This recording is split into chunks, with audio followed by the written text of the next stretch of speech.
Alright, welcome back. Today we are going to be talking about the principles of flight, or basic aerodynamics. For CFI, this is task D, I believe, of technical subject areas. I'm not sure which task it is on the PPL, but I know that it is in the ACS. So yeah, over here I have my lesson plan, so if you see me looking over here, it's what I'm referring to, or it's what I'm looking at. The large majority of this information is coming out of the Pilot Handbook of Aeronautical Knowledge, or the PHAK. This one's going to be a little bit longer. I am going to go a little bit more in depth on some things than probably needed, but I'm sure it's better to know more than less. So yeah, let's get started. So the most basic concept of aerodynamics when flying are the four forces of flight.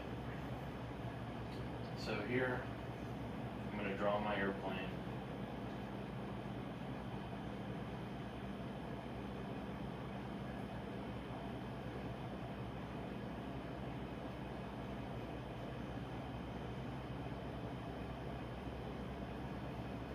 It's not the best, but you get the idea.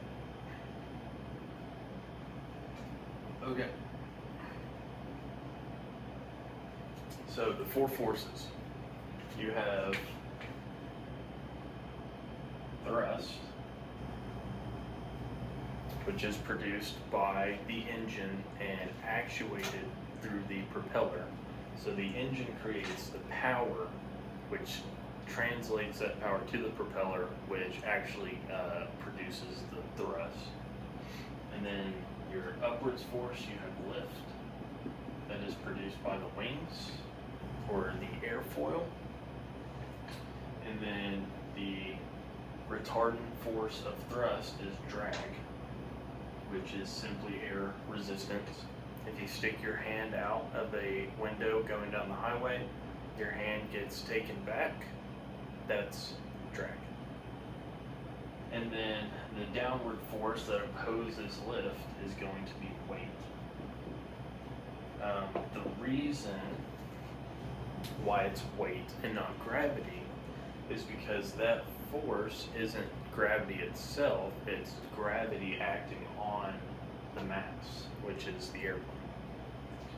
So those are your four forces. Pretty basic, and I'm just going to go through and hit every one.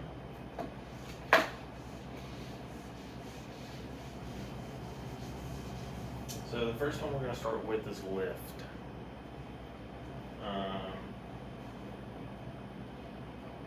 First of all, how do we get lift? Well, lift is created by the wings. If you take a wing and you cut it like a loaf of bread, like this, and you look at what it looks like, what the inside of it looks like, you get this shape.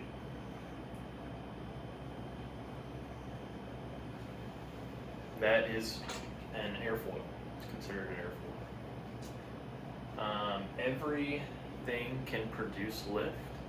A common phrase is a barn door can fly, because it's true. It produces lift. However, through many years of engineering, we've come up with this shape because it is the most efficient at producing lift. So we have this airfoil on our airplane. Okay, well, if it's just sitting there, if the airplane's sitting on the ground, this by itself is not producing lift. So the first thing you need is speed. You need that thrust in order to bring air over and around the wing for it to do its thing. We'll get more into thrust later, but just a acknowledgement is that this doesn't work without acceleration or air going over the wing. So we get our thrust, we're moving down the runway, we're going through the air. What's happening that is actually causing the lift? Well, so before I get into that, I'm going to specify what kind of, what characteristics this airfoil has. What are some things that we can observe here? What are the parts of the airfoil? So the very front tip of it is called the leading edge. It's the foremost point. On the other end, the most aft point is the trailing edge.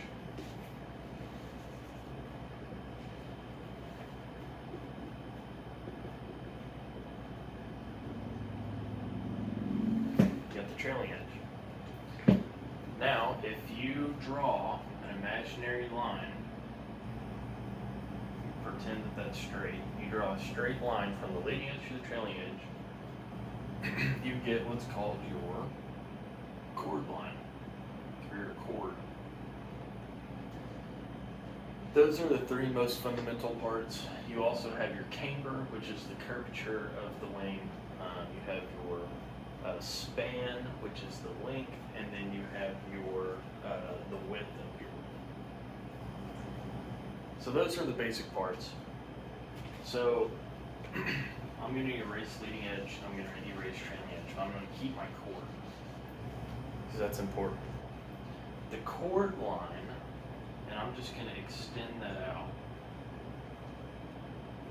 The chord line is what you can reference to determine how much lift you're going to get. Now obviously when we're flying the airplane, we're not thinking about chord line. This is just purely from a aerodynamic standpoint. But so as the wing is moving through the air, you have what's called your relative wind. So that is the wind hitting your airfoil. Okay. The angle between your chord line and the relative wind, so this angle right here, is called your angle of attack.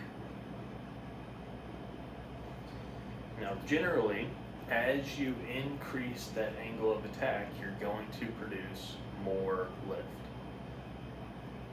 until a point. On all airfoils, there is a point to where if you increase the angle of attack to a certain degree, it will stop producing lift, which is called your critical angle of attack. Now when that happens, when you lose that lift, that is what we call a stall. And we're going to get more into that. It's got its own section, but I just wanted to outline that now.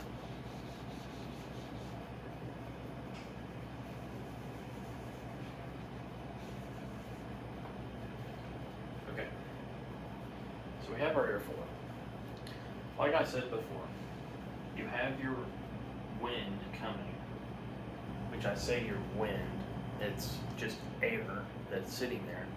Because when you think about it, you're flying through the air is not moving towards your airfoil. Your airfoil is moving into the wind. So when I say that you have your relative wind, just know that I'm not saying that the wind is going into the airfoil, it's the other way around. But you have your relative wind. As the wind hits the front edge of your airfoil, it splits. So some of that wind goes above, some of that wind goes below.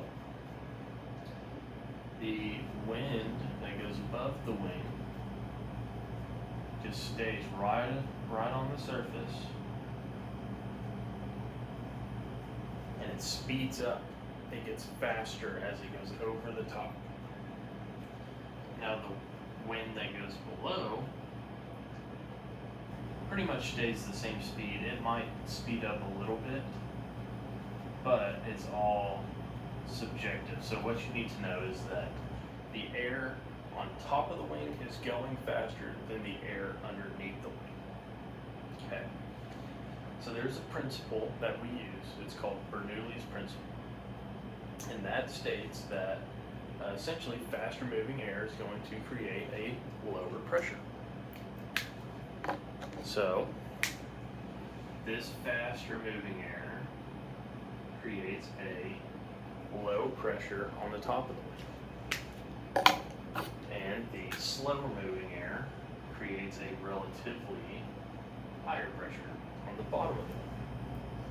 Now, if you've gone over weather theory or anything like that, you know that high pressure always wants to go or move to a low pressure.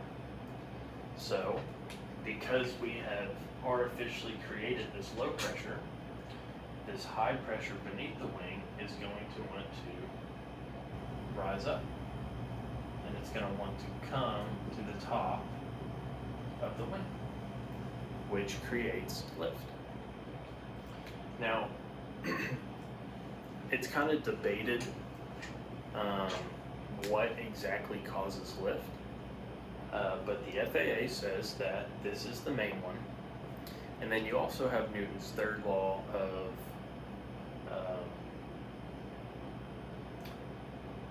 Newton's third law of whatever the law is for. I'm blanking out. But you have Newton's third law, which is every action creates an equal and opposite reaction. So, from my understanding, the wind coming off the trailing edge has that initial reaction. So then that reaction has that initial action has a equal and opposite reaction, which would go this way, which is pushing the airfoil up and forward. It's debated on which one of these is, affects lift more, which I'm no scientist. If they haven't figured it out, I'm definitely not going to. But this is kind of what the FAA wants you to know about how lift is produced. So while we're here, and I have this up, I want us to start thinking about this action, right, of coming over. Let's look at an airplane from the back.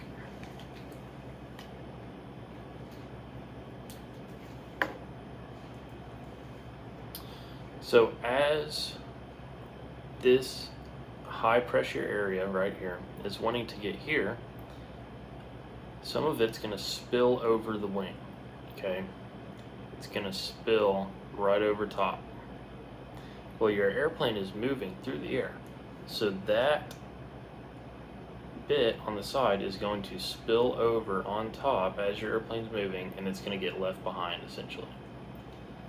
So it creates wingtip vortices, which are circular pattern vortices that come off the edge of the trailing edge of the wing, or I guess the ends of the wing. Again, we're going to get a lot more in depth with that, but just want to introduce that for now. So the reason why this works is because air is a fluid. Air is not it's not like a non-existent thing. Air has mass and air has pressure. So it's able to create these pressures that are acting on this wing. So the pressure that is acting on this wing, so the high pressure is going to have uniform pressure along the bottom of the wing. Okay.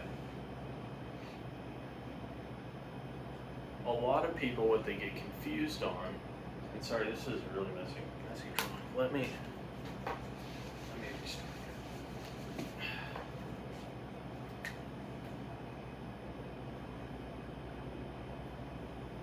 So you have the high pressure on the bottom. This pressure, it's always acting on the wing, because you have atmospheric pressure or whatever. So this may honestly be, standard atmospheric pressure.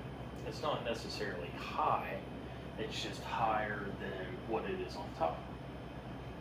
So the pressure on top, what a lot of people think is that, it's causing lift, so it's, bringing it up, that low pressure. It's not true.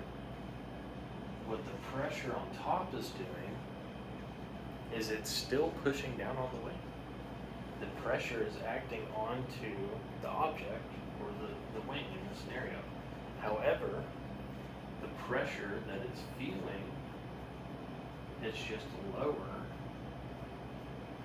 than the pressure on the bottom, which creates an imbalance, which allows the airplane to fly. And you get lift.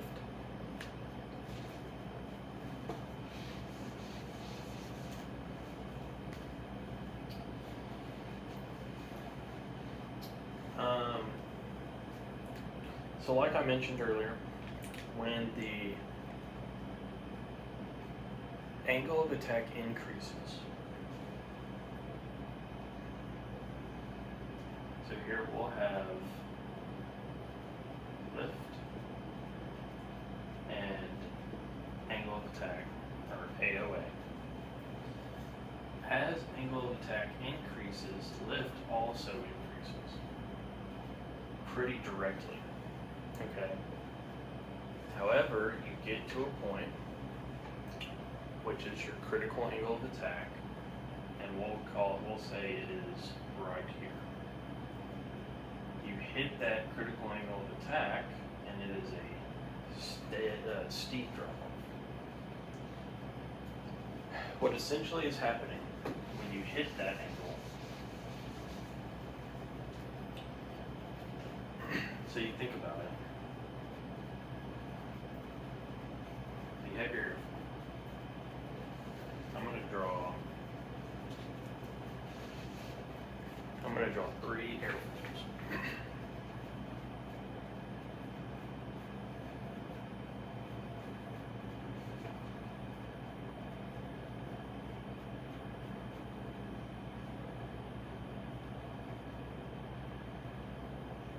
Okay, so these are 3 different airfoils at different angles of attack.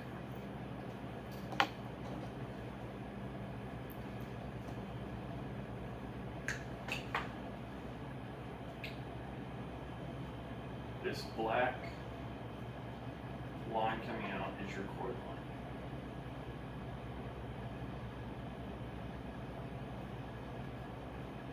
Okay. And the blue is going to be the air. So you have this air coming. On this one, you have a pretty low angle of attack, so the air is really sticking to the wing. And it's what that is called is laminar flow, where it's just very smoothly sticking to the top. It rides it all the way down. That is ideal. That's what you want to maximize your lift. This angle here in red, again, is your angle of attack. Alright. So if the relative wind continues to come from the same direction, you notice your angle of attack is now larger. And I'm gonna, I guess it won't let me zoom. Well, your angle of attack gets larger.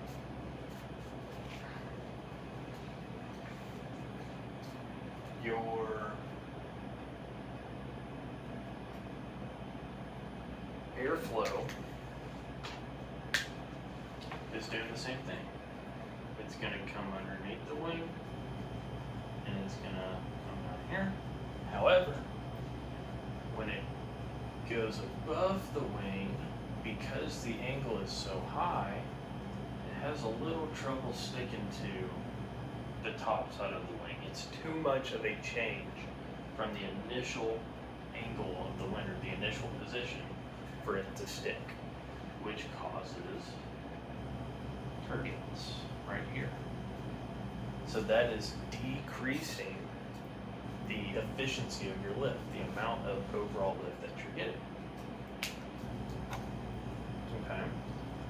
So now we have our relative wind coming from the same angle, and we have a larger angle of attack. that wind follows the underside pretty well. Does pretty good. However, when it comes over the top, the change in direction is so much that it can't even break over the edge of it. And it just goes out here and creates a ton of turbulence. So there's essentially no low pressure being formed here. So the wing is not producing lift. So that would be your critical angle of attack, is when the top side of the air going over the top side of your wing separates and essentially just stops producing lift. That can happen at any airspeed. You do have set stall speeds, but those stall speeds are for 1G flight. Okay, so flight with under 1 gravitational pressure, I guess. And we will go into, well, what happens if it's 2G? What happens if it's 3G? That's called load factor. But we will go over that later. So that is a stall. When you hear, pilots or aviation people talking about a stall, that's what that means.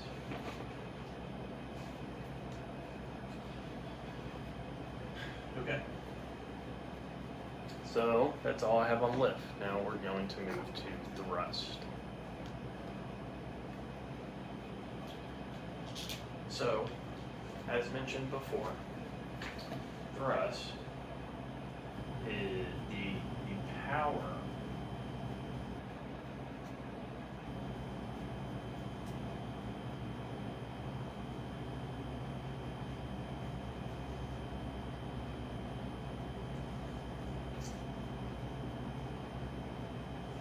power for your thrust is coming from the engine.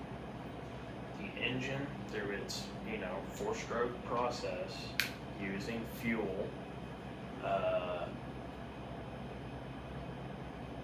creates the power. Okay.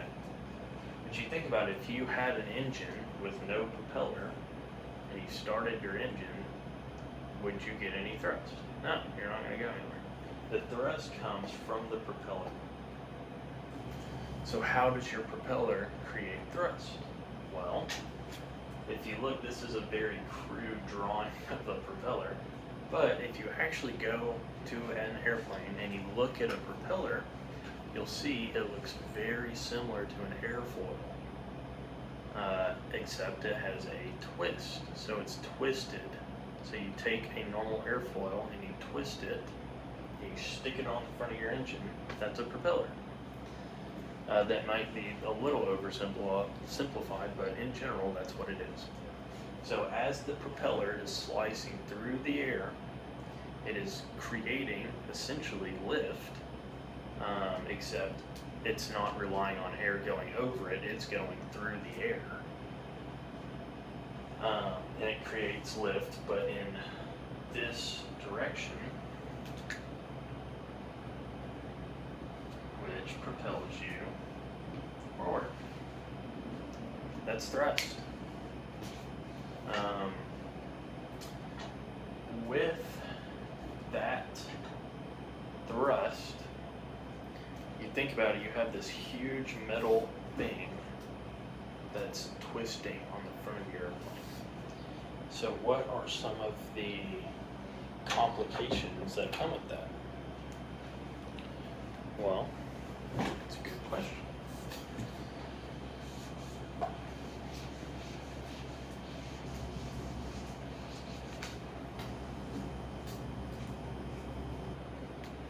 When you are sitting in the cockpit of an airplane,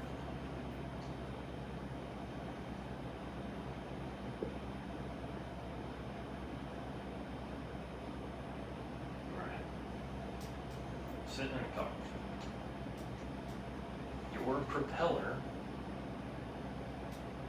is moving clockwise.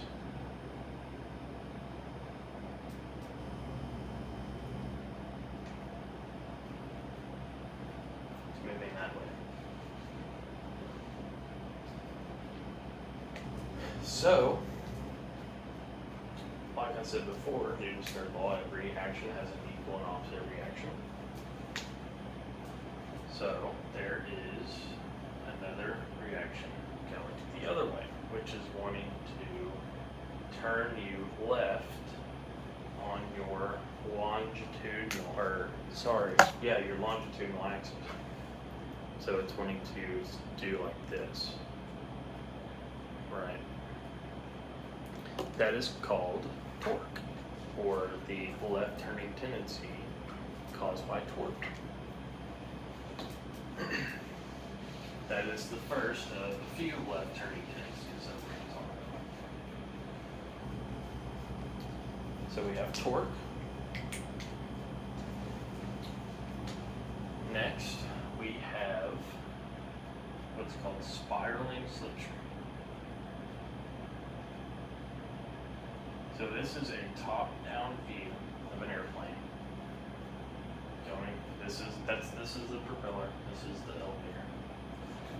elevator. As the propeller spins, like I said, it's an airfoil, but it's twisted. Okay. The descending blade on the propeller. So you think about it spinning. On the side where the blade is descending rather than ascending, that side is going to produce more thrust than the ascending side. Why is that? Because of the way that the propeller is twisted, it grabs a bigger bite of air coming down, so it grabs more air because the propeller is flatter and produces more thrust. As it's ascending, it gets thinner and it's more so slices through the air. So because of that, we are producing more thrust on the descending side than the ascending side. Now, the backwash of that is going to be equal. You're going to have more backwash coming off the descending side than the ascending side. So this air is moving quicker, this air is moving slower. Does that sound familiar? So this creates a low pressure, or a lower pressure, than this side. This low pressure is going to want to come to the high pressure, vice versa. The high pressure is going to want to come to the low pressure, and it actually goes underneath the airplane and it spirals around and hits your rudder. So as it hits your rudder on the left side of the airplane, it's going to want to swing your tail this way, which will swing your nose this way, making you want to yaw to the left, making you want to go left in the directional axis.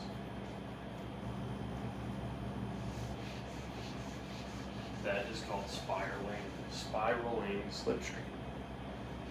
Now I've heard from others that spiraling slipstream is a myth. I don't know if it's a myth. I'm not an engineer. I'm not a physicist. But I know that the FAA talks about it in the PHAC. So I would just know. If you can disprove it to your DPE, go for it. But I can't. Okay, and then the last turning tendency that we have is what's called P factor. And so it's pretty much the same concept as spiraling slipstream. So if you think about it, the propeller is making more thrust on the right side, on the descending blade. What is that going to want to do to the airplane? It's going to make it want to yaw this way. So it also causes a yaw to the left in the directional axis, right? And then the last of those are the three big ones. And then you have what's called gyroscopic precession. Gyroscopic precession isn't necessarily a left turning tendency. It can be, but it's not all the time. So let me explain. With a gyroscope, one of the main principles is a force acted on the gyroscope will actualize 90 degrees in the direction of rotation. So, your propeller is a gyroscope. So if we are looking, we're sitting in the cockpit, okay? And you're looking at your propeller and it's spinning this way, okay? If you apply a force here, it's going to act 90 degrees in the direction of the gyroscope. So that force will be exerted here. All right. As you pitch the nose of the airplane, so as you're flying, and if you pitch up, that is going to put a force on the bottom of your propeller. So as you pitch up, the force goes to the bottom.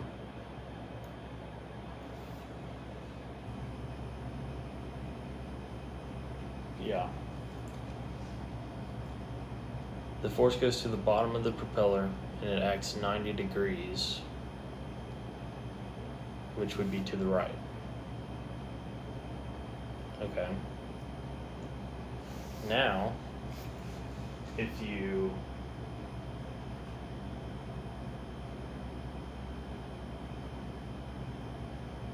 hold on a minute, so my keys.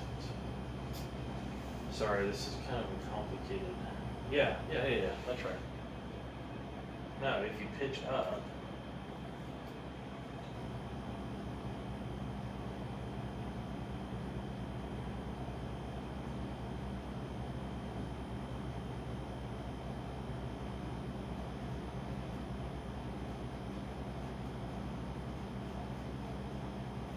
sorry, I got that flipped.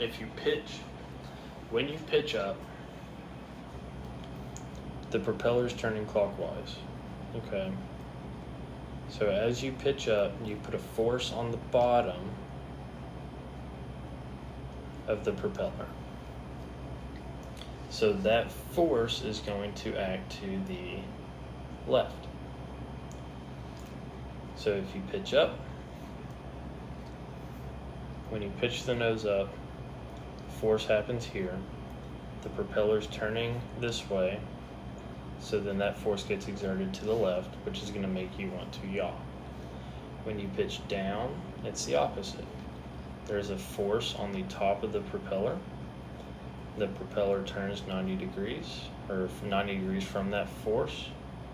The force is now exerted to the right, making you want to yaw to the right. So, essentially, if you're talking about when you're talking about the four left turning tendencies, yes, gyroscopic precession is a left turning tendency if you are pitching up. If you are pitching down, then it would be a right turning tendency.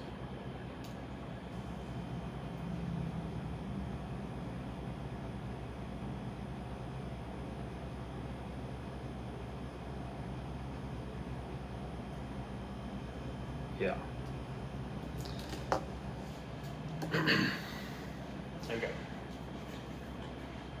So those are the left turning tendencies.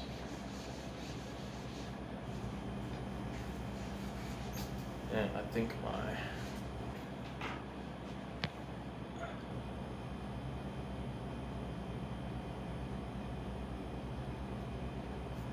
I think my AirPod was dying. Alright. So those are the left turning tendencies. Now, we've established lift and we've established climb. So thrust. So the question is, how do we climb? Well, it's obvious. You produce lift, and the excess lift opposed to your weight allows you to climb. Not true. That's what I thought for a while too. How we climb is like so. So we have our airplane.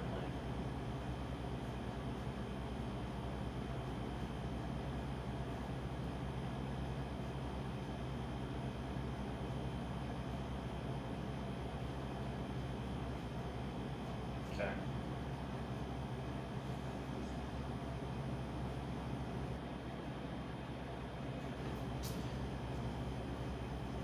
We are rolling down the runway.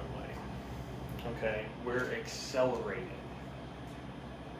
Well, let me back up.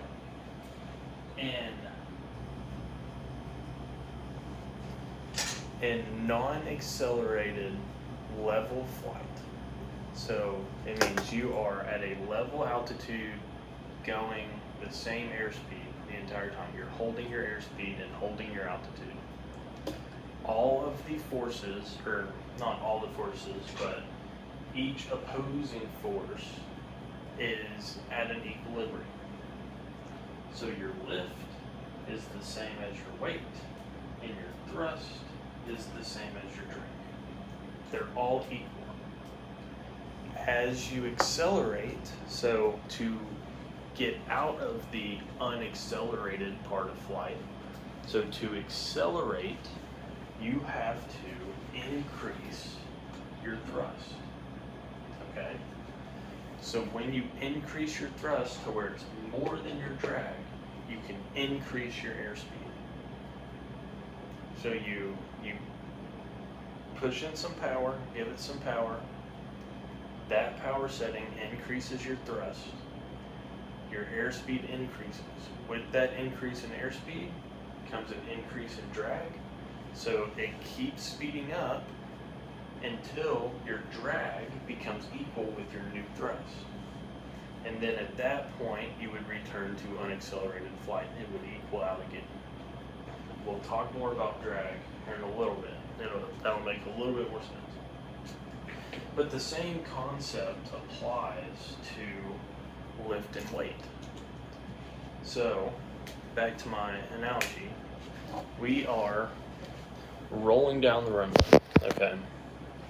So we are gaining airspeed. So we are accelerating. We have higher thrust than we do drag. Once we have enough air over the wings to produce enough lift to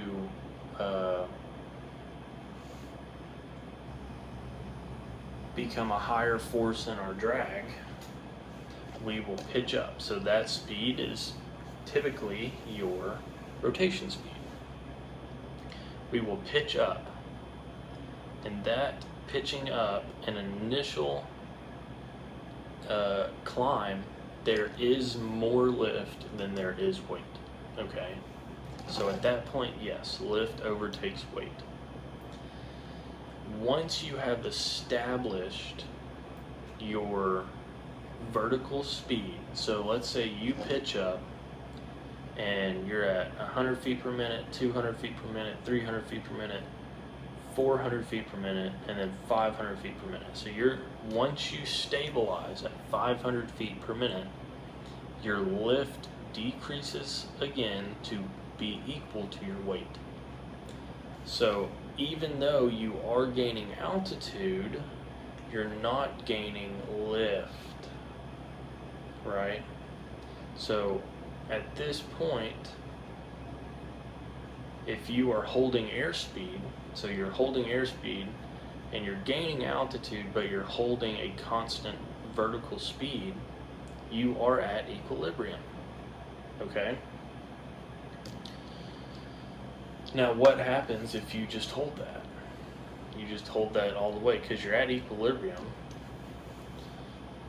Eventually you would reach a point to where your thrust cannot maintain a climb.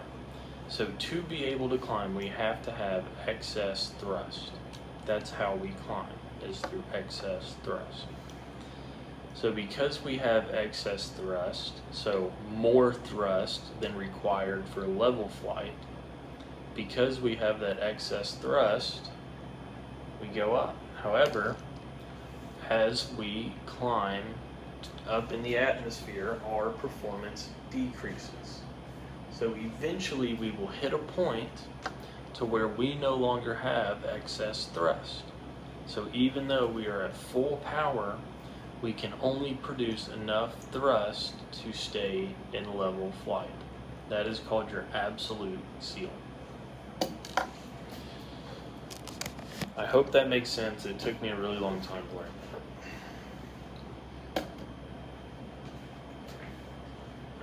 But yeah, that's how we climb. The common myth is that lift is always higher than weight. It's not true. It equals back out once you establish a constant climb, so a constant vertical speed. And it's the same thing if you go from 500 feet per minute to 0 feet per minute. As during the process of that decrease, your lift is less than your weight. And then once you level back out and you're holding that constant climb per se, in this scenario there is no climb, the climb is 0, but once you're holding that constant climb, it equals back out. So that's how we climb. The main takeaway from that is we climb due to excess thrust. Alright, now drag.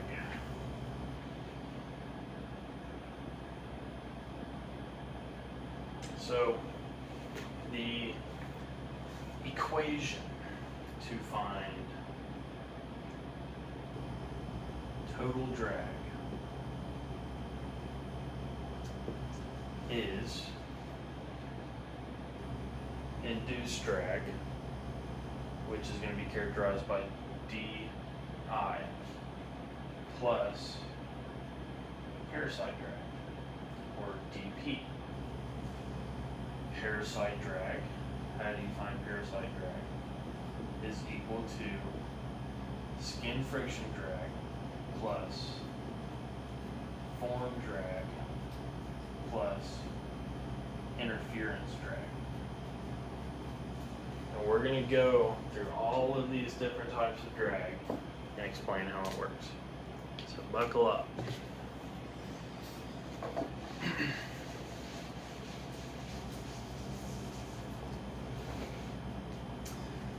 Number one, we have induced drag.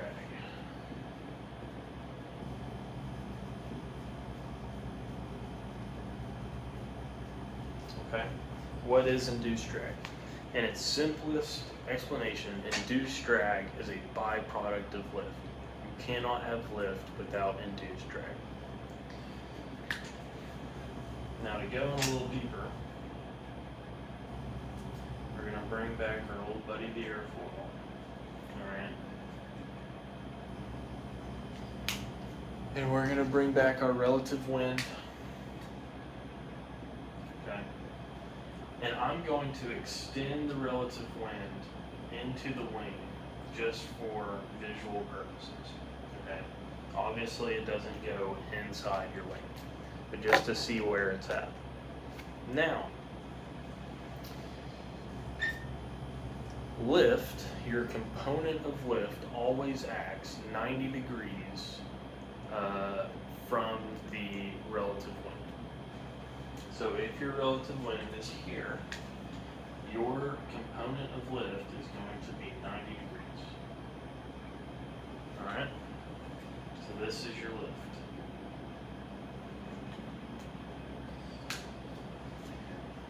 As the wind comes over the top of the airfoil, it kind of angles down a little.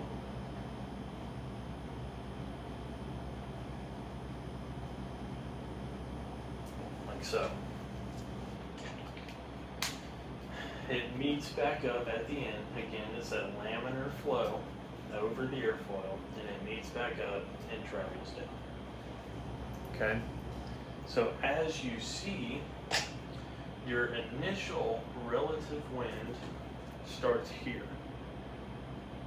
Okay? If your wing wasn't here, that would stay at that same angle. However, your wing distorts the angle at which it's at. So your new relative wing angle is here. So I'm going to switch colors. Your new relative wind angle is going to be something like this.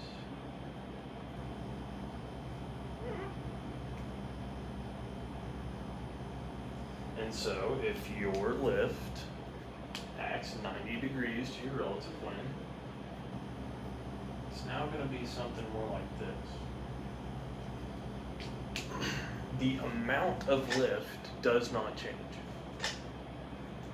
So your new lift is, although the same amount, at a more aft angle. So it is now producing overall less lift because it's at that angle. Now we're going to bring back our old buddies, wingtip vortices. So as that air comes over the top, okay, what is it going to do to this beautiful flow of wind coming off the end? Well, it's going to push it down. So your new relative wind is somewhere down there. So that's going to create you another angle, which is going to be more like that, which is going to cause your lift to be at that right angle. So you'll see that your initial lift, although up here, was then pushed down there, and now it's there. This difference in lift is considered to be induced drag. That is what we call induced drag. So it can be assumed that the stronger that these wingtip vortices are, the more it's going to push down your relative wind angle. It's going to shove it away more, the stronger that they are. Well, what are the factors that create strong wingtip vortices? Well, if you are producing a lot of lift, who has to produce a lot of lift? People that are, not people, but airplanes that are heavy, slow, and clean. Those are the three factors that affect the intensity of your wingtip vortices. Now, it's not directly related, but those factors increase your angle of attack. Your angle of attack increases, or a higher angle of attack increases your lift, and the more lift you have, the stronger the vortices. So, the main takeaway is the more lift you're producing, the more induced drag that you will have. Alright?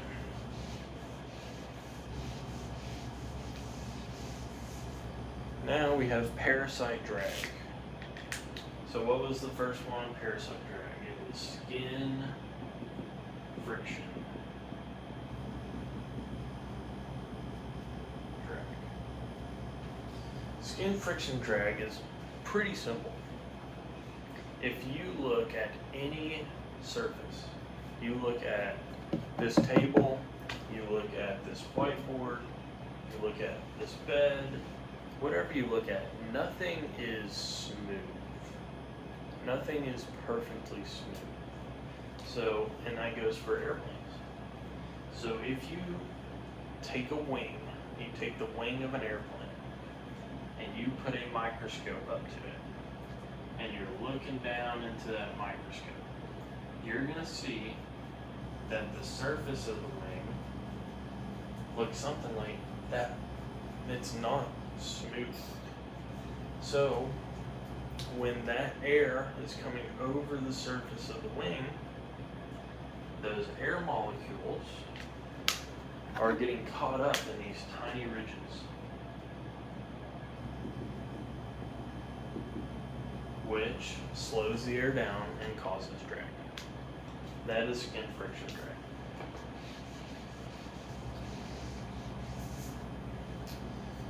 Next, we have, I'm going to do interference drag first. So we have interference drag.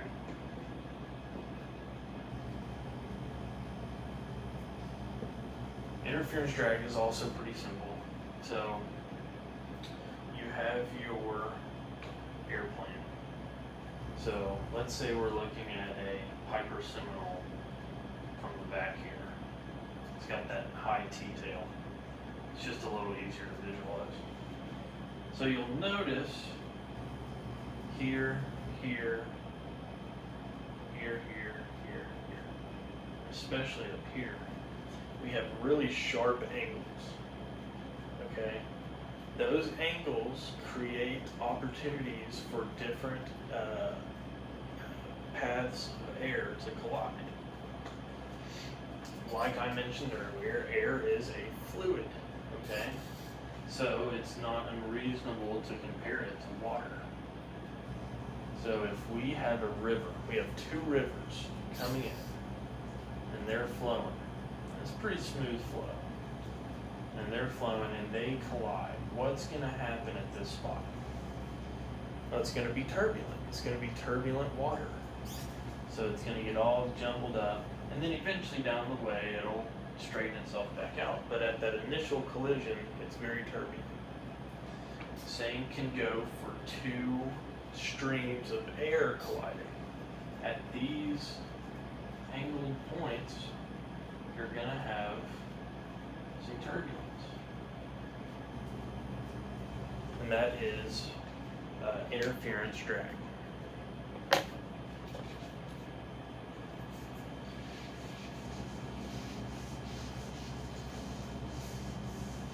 Lastly, we have form drag.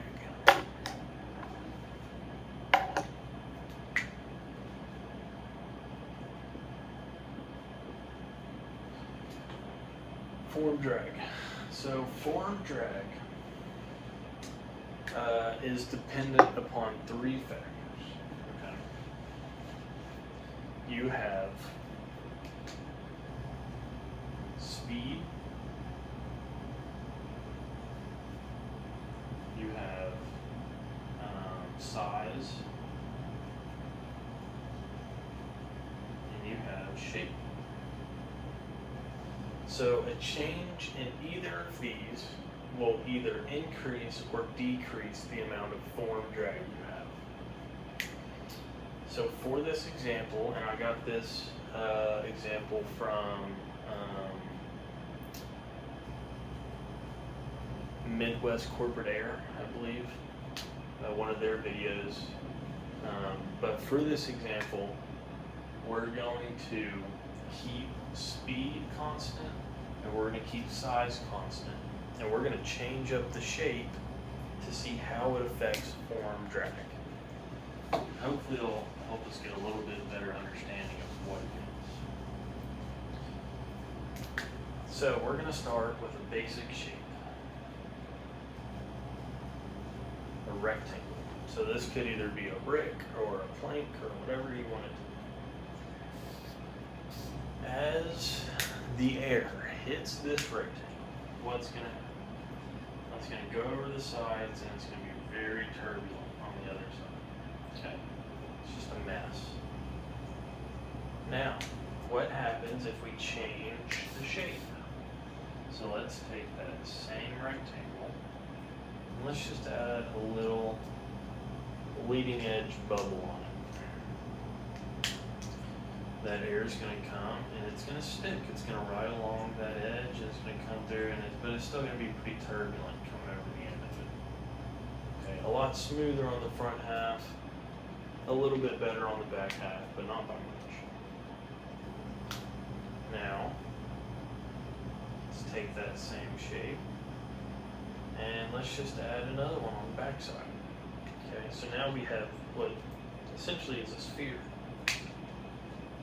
That wind is going to come over the top and it's going to stick a little bit better, but it's still going to be pretty turbulent on the end. It's going to have a little bit of turbulence coming off the end of it because it just can't make that tight turn. So now, lastly, we have this rectangle. We have our little bubble leading edge. Well, let's just extend this down a little bit. That looks familiar.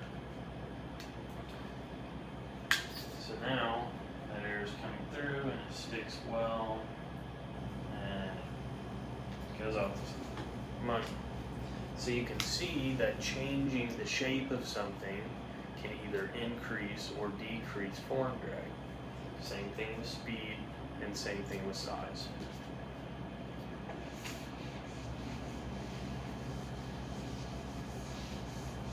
So those are all the different types of drag. And just to recap, I'm going to kind of lay it out for you in a graph. Okay, so on our y-axis, we're going to have the amount of drag.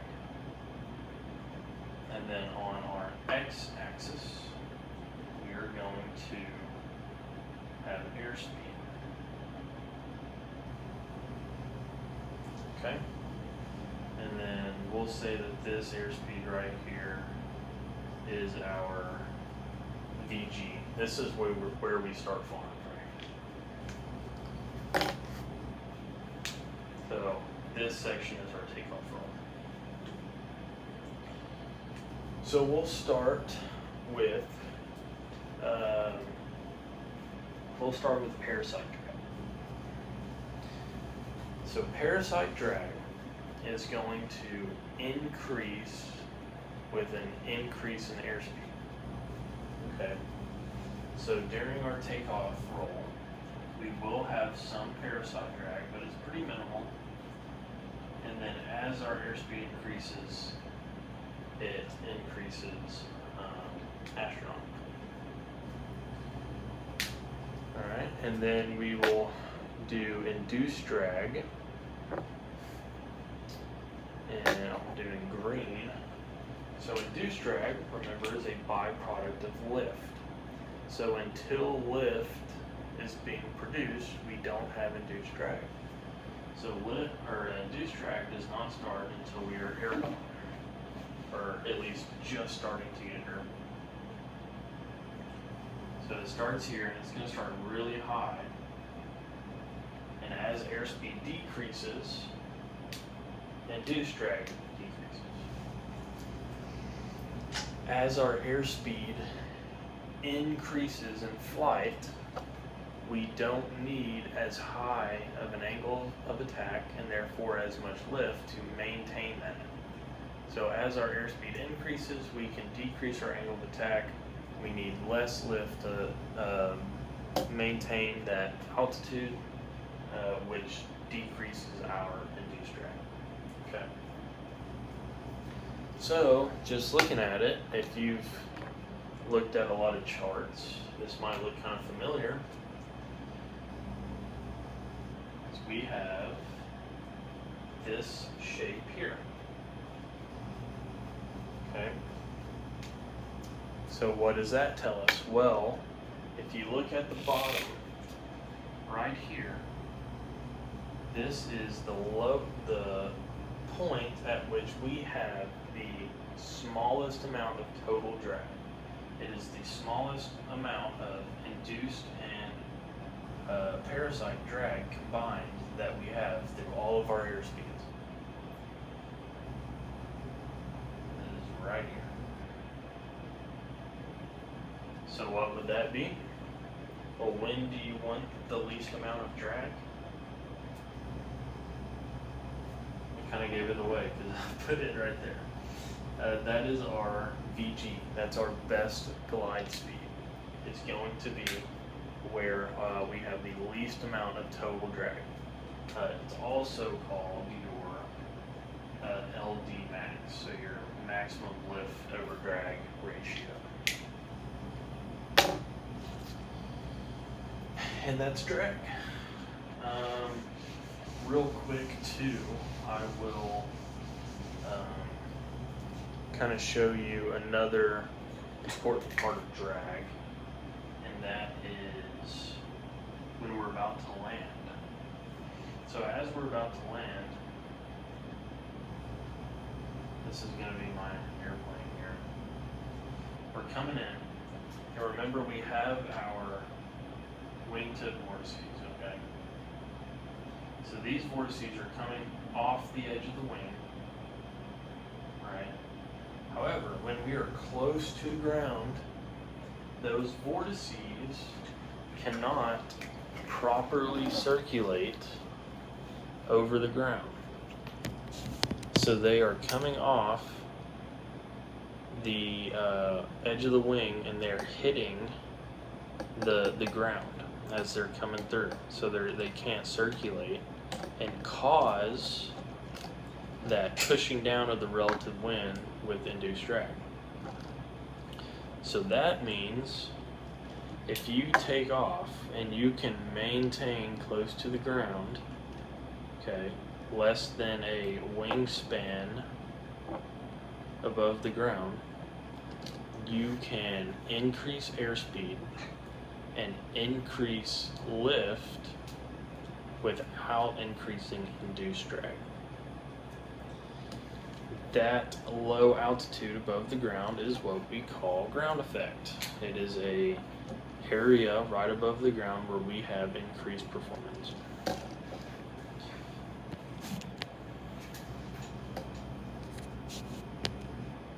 Okay. Now that's all I have to do.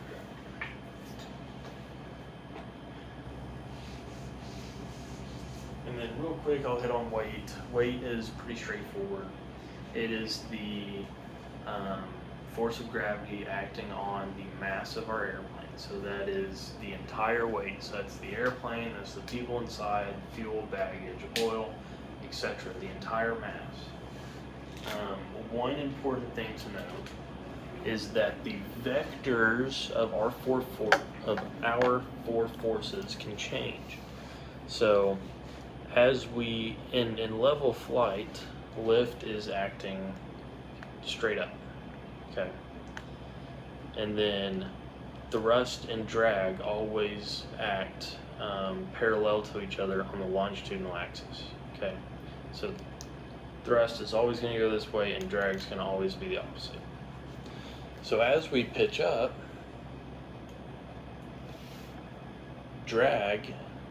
our thrust now has a vertical component. Our drag also does, and our lift is now going this way. So you would assume, oh, now weight has to oppose lift. No, that's not true. Weight always acts towards the center of the earth because it's gravity. So even though your lift is going this way, your weight is going this way, which means that you have to then make up for that lift vector going more aft, which typically you do with your new vertical component of thrust. But it's just something to think about. Now, moving on from our four forces of flight, we're going to talk about stability. The stability of the airplane. So there are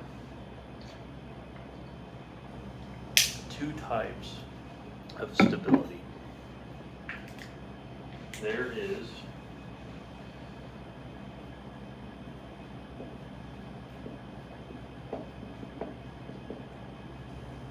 static and dynamic. Static is going to be your initial tendency. So when you affect the airplane in one way or another, what does it want to do first? So if you are flying and you hit a gust of wind that pitches your nose up, what is it going to do? What's its first reaction? And then dynamic is its tendencies over time. So after the initial tendency, what is it going to do? What does it want to do? It'll make more sense as I explain it.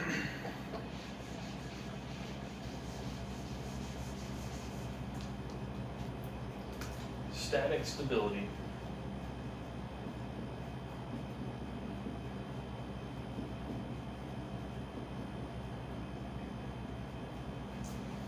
you can think about like this.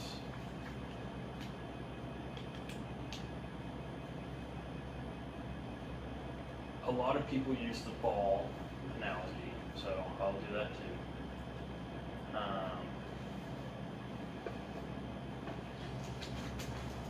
Just want to make sure. Well, actually, I'm not going to use it because you can find that everywhere. I'm going to. Well, I guess I will. Okay, so ball analogy. So you have a cup or a ball, and you.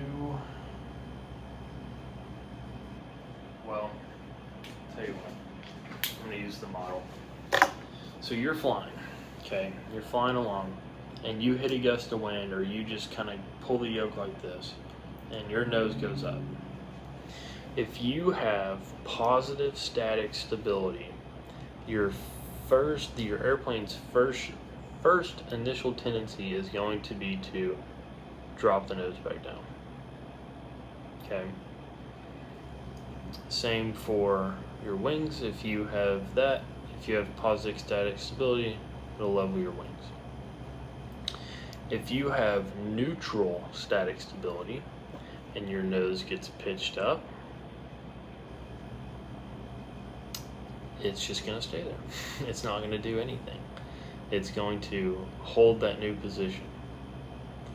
Now, if you have negative and you get that pitch up, it's going to keep going on that path. It's going to veer away. So it's hit, going.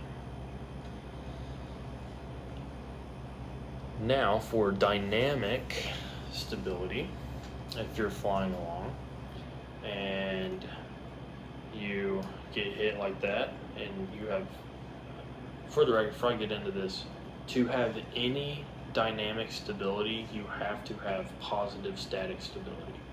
You cannot have dynamic stability with neutral or negative static stability. So you get that nose up, and your airplane's initial tendency is to go nose down back to where it was. Well, it overcorrects. So now it pitches back up. And so if you're going and then over time it levels itself back out, that is positive dynamic stability. Now if you're going and you get hit, your positive static stability pushes the nose down and then up and then down and then up and then down, and it's not getting any better, but it's not getting worse. It's just oscillating. That would be neutral dynamic stability. Now, if you are going and you just get a tiny little bump and it corrects, and then it corrects, and then it corrects, and then it corrects, and then it corrects, and it gets worse over time, that would be negative dynamic stability. Stability is a pretty important thing with training aircraft. A lot of them have both positive static and positive dynamic stability. all your trainers are going to be very stable aircraft. Well, what's the downside of having positive stability, of having a stable aircraft? Well,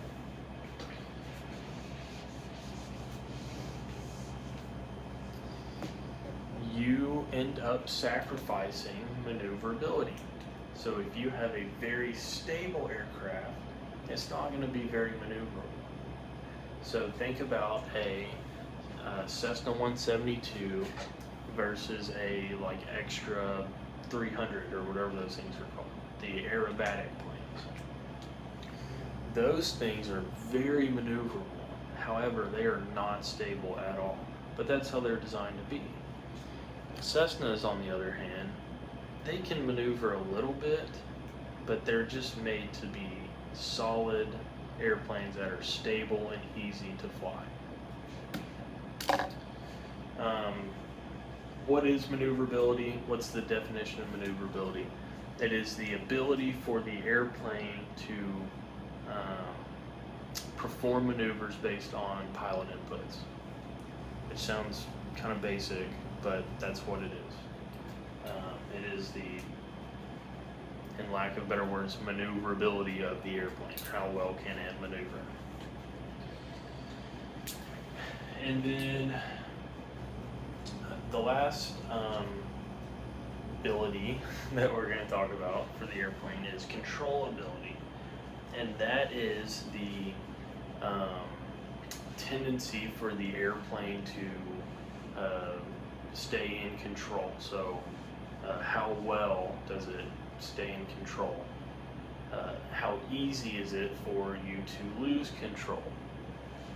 That would be the controllability of the airplane. So a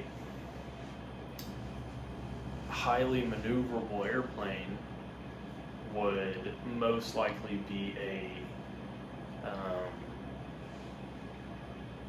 would not have very high controllability. It'd be pretty lowly controllable, if that makes sense. Okay. Now we have load factor. Load factor, I've hated talking about load factor for years. I still hate talking about it.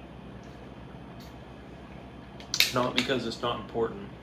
It's very important, but it's just, I never really grasped it. So load factor. When you are in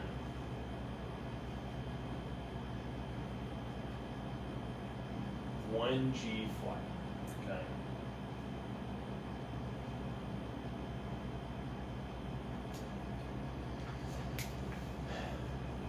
Your airplane is producing the amount of lift needed to stay level in 1G flight, so at the force of 1 gravity.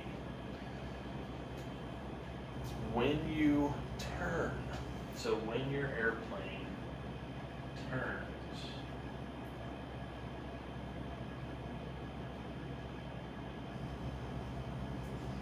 some of your vertical lift, right, has to be re-centered towards the turn, okay, which reduces your vertical lift. So you are sacrificing some of your vertical lift for horizontal lift to be able to turn.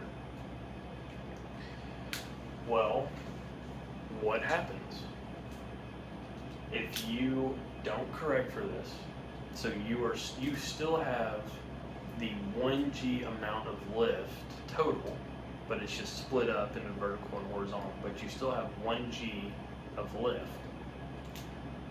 Because you've taken away some of that vertical lift in the turn, you're going to start to descend because you don't have enough vertical lift to counteract your weight, because you've taken some of the vertical and put it horizontal. So you're going to descend. All right. To correct for that, what do? Well, we pull back on the yoke and we use our elevator to stay level. So we're pulling back. So that restores, when we do that, it restores the amount of vertical lift that we need to counteract our weight. All right? But now, what's the problem? Well, we have more lift, or more total lift now than what we started with. So we have more than 1 G of lift. So when we bank and we sacrifice that vertical lift for horizontal lift, and we start descending, but we want to stay level, so we pull back. We now have more than 1 G of lift. At 60 degrees of bank, holding altitude, that is 2 G's of lift. Okay.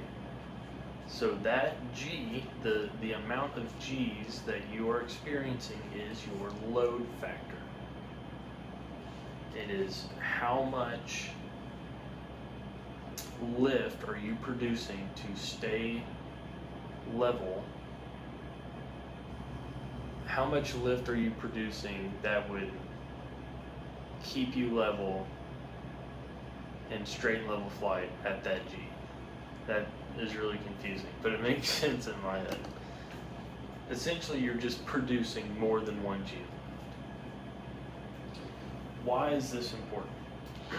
Well, number one, it increases your stall speed. Number two, it can cause structural damage.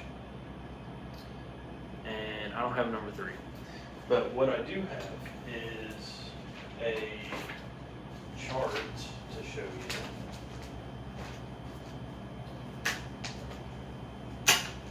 That is a very important chart.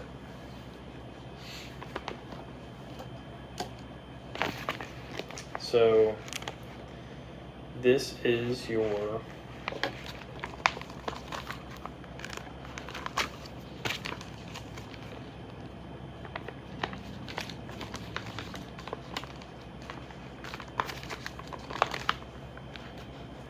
still can't really see it that well. This is called your VG diagram. And so on the y-axis you have your load factor, and then down here at the bottom you have your indicated airspeed. So you'll see, if you draw a line from a load factor of 2 and you bring it over, so this curved line here is your stall speed, or is your stall area. So if you draw it over, well, let's say we'll start at 1. So we draw it over and we get about 60 knots. So that is our normal stall speed at 1 G. If we go up to 2 and bring it over, you'll see we increase to about 90 knots. So within 1 G, that is a 30 knot increase in your stall speed. Okay, so you're going to reach your critical angle of attack 30 knots faster at 1 G more, or at 2 Gs. You'll also see when you start getting faster and faster with higher Gs, you start getting into this area here. I doubt you can read that, but it says structural damage. So if you are going very fast and you are at a high load factor, you are under risk of structural damage and your airplane is going to physically break. So those are the dangers of load factor.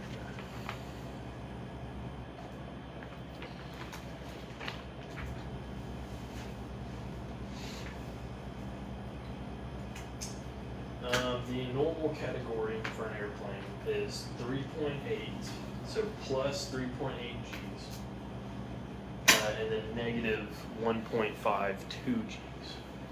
So that is the maximum limit that you can go while guaranteeing that your airplane is not going to break apart. Yeah.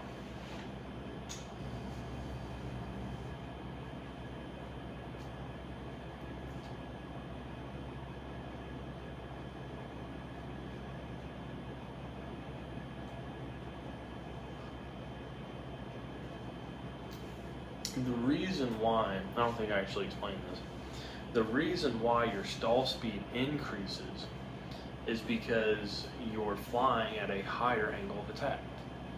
So think about this. You're flying in 1G flight, straight and level, unaccelerated. If you pull back on your yoke, you are increasing your angle of attack. Okay. Now, just because you're in a turn and you're not climbing, so you're in a turn, you pull back on your yoke to stay level. Well, just because you're not climbing doesn't mean that you're not increasing your angle of attack. You are. You're increasing your lift. So as you pull back, you're increasing your angle of attack more and more, which eventually will cause you to stall. All right.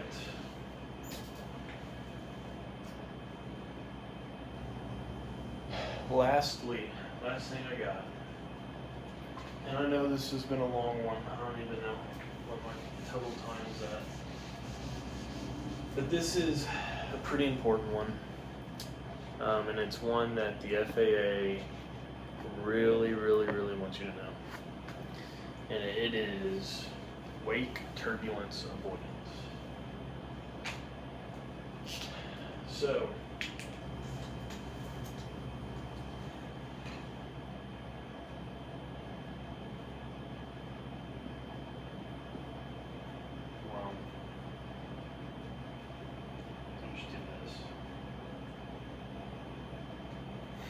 that's a terrible drawing.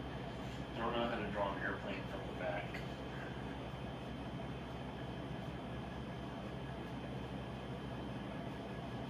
There we go. That's fine. Alright, so we're looking at the back of an airplane here. It's flying away from us right now.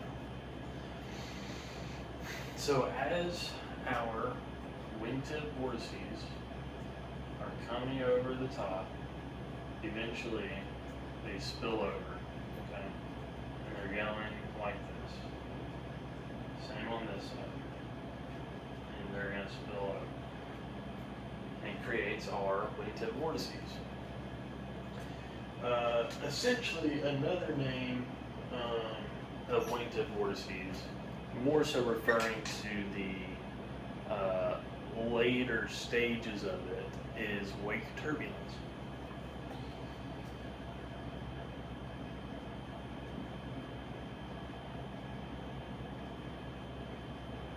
Okay. So these wingtip vortices come off of the airplane and they are rotating down, and they go down and out. Like so. And they get less intense as they go out, and then eventually dissipate. This is the same for Cessnas. This is the same for airliners. They all go on they travel the same path. The hazard here is with a plane, an airplane, that has more intense wake turbulence, which what were the factors that cause more intense wingtip vortices? Well, clean, heavy, slow. So you think of a Boeing 747, it's pretty heavy, and it's coming in decently slow, comparatively slow whenever it's about to land. And it may not be super clean, but it's still producing a lot of lift. So think of a big airplane like that coming into land, and it's producing some very powerful wingtip vortices when compared to our little Skyhawk coming in, okay? So if we get caught up in a super powerful wingtip vortice, well, what is that gonna do to our airplane? If we're going into literally a spiral of wind, it's going to spin us, and we're essentially just going to crash and burn. So how do we avoid these? Well, first, being situationally aware is a big one. Knowing who you're landing after, who you're taking off after, is a big part of it. Hopefully ATC would help you out with that. Typically they do. they'll say caution wake turbulence if they suspect that it might be an issue for you. But just being aware of what you're doing is the first step. Secondly, it depends if you are coming into land or if you're taking off. So like I said, the vortices go down and out, okay? Down and out. So if you have, we'll say that this is the runway here. You have a big airliner coming in here. Their vortices are going to be going like this. They're going to be going down and out. More so just down. So their flight path is like this. So their vortices are going to be consistently below their flight path. So when you come into land after them and you're skyhawk, you want to stay above their flight path and touch down after their touchdown point. Just think about it. Induced drag, okay, which is what this is, or it's a byproduct of lift. It's associated with induced drag. Once their wheels are on the ground and they are no longer producing lift, there are no wingtip vortices, and so there would be no wake turbulence. So if you touch down after their touchdown point, it is a much safer option and hopefully would allow you to avoid all that. It's the same concept for takeoff. So if you have a big airplane taking off in front of you, here's the runway, and they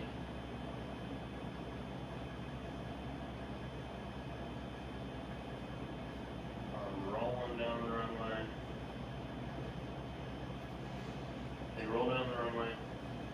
Like I said, they don't start producing wingtip vortices until they produce lift, really until they leave ground effect. So their flight path looks like this.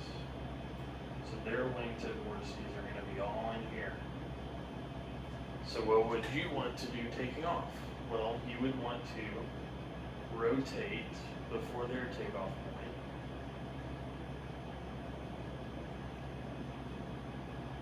Okay. And then ideally, you would want to essentially climb over their climb point, or over their flight path. However, we're not going to be able to do that in a 72. So the best action typically is going to be to divert to the upwind. So if the wind is coming from the right, it's going to push those wingtip vortices. So if this is your big plane, okay,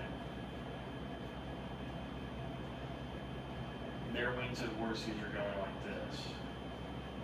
If there is a wind coming this way, it is going to push these out. And so instead of this one going down and out that way, it's going to come down and go this way. So ideally, when you take off, you're going to want to rotate before their rotation and then divert to the upwind side. Oh, fall apart here.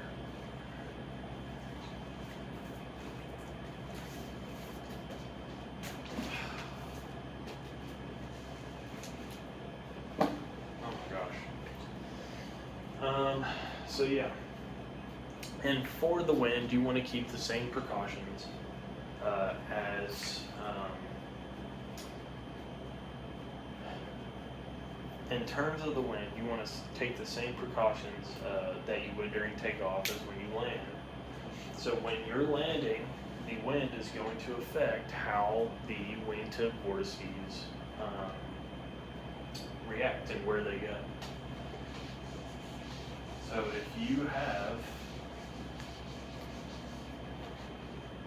if you're coming into land, here's the runway, and there's a big old jumbo jet right here.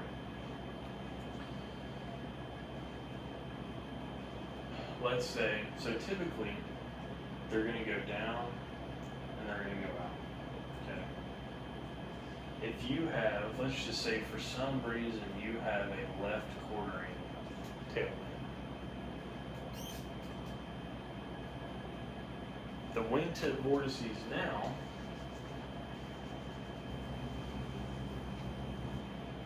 are going to go down. It's going to want to go this way. This one's going to go down, and it's going to want to go this way. So you can kind of see where the problem is that you're flying right into wingtip vortices. One of the more dangerous parts about that is the vortices that they produce right over the numbers on the runway, because they can come in and sit right on top of the runway. You have vortices literally sitting on top of the runway. So if you don't take appropriate precautions and you're not coming above their glide path, then you have a really good chance of hitting them.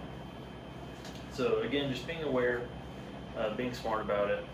The best thing that you can do, the best action that you can take to avoid these and to manage the risk of these is going to be to wait. Just give it time. Typically, it's going to be like about 5 minutes-ish. If it's like a really big airplane, if it's like a 747 and you're in like a little experimental something, maybe like closer to 10 minutes, just to be extra safe. But this is a real threat that you have to watch out for. People have died from these.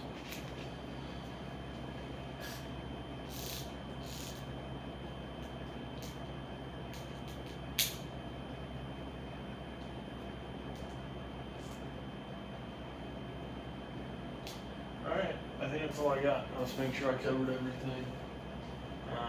Hope you enjoyed it. Sorry it kind of went long. But yeah, that was Principles of Flight, Basic Aerodynamics. Thanks.